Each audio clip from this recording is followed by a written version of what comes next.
Now, Coroners recommended a review of police training after a tourist died when officers tried to restrain him. An inquest jury found today that the officers had ignored Frank Ogboru as he cried out, "I can't breathe, you're killing me." The Crown Prosecution Service will now re-examine the case. Be warned, this report by our Home Affairs correspondent Simon Israel does contain distressing scenes. 43-year-old Frank Ogboru was a married businessman from Lagos. He'd come to the UK for a wedding and was staying at a friend's place in London. What was to follow one night in September 2006 only reached the attentions of an inquest last month. For Mr. Ogboru died because of what happened on this street in Woolwich at the hands of several police officers, and all filmed on CCTV.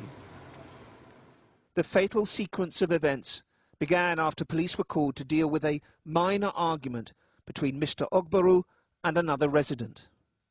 CCTV shows that for 11 minutes the conversation was amicable.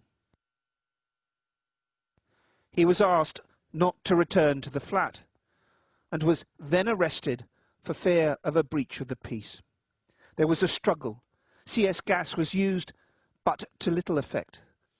The Nigerian car dealer was then pinned to the ground, his head on the curb.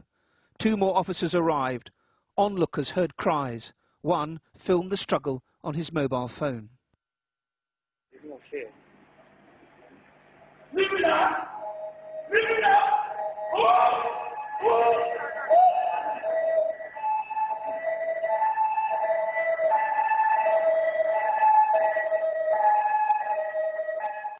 A camera directly above recorded the struggle. At some point, one officer, according to the coroner, recounted Mr. Ogboru crying, "I can't breathe, you're killing me." The officer said such complaints were a common thing when restrained.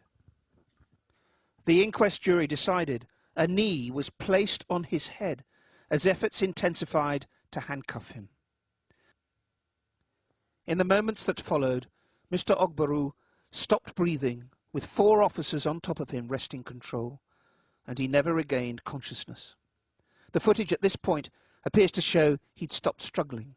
One officer said he thought Mr. Ogboru was playing dead. The inquest was told that none of them noticed anything was wrong until the heavily built man was turned over as part of normal procedure.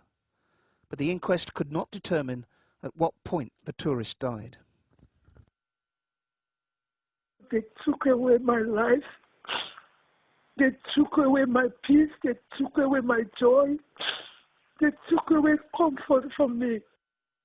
The consequences of what happened here on this South London street 4 years ago are still unresolved.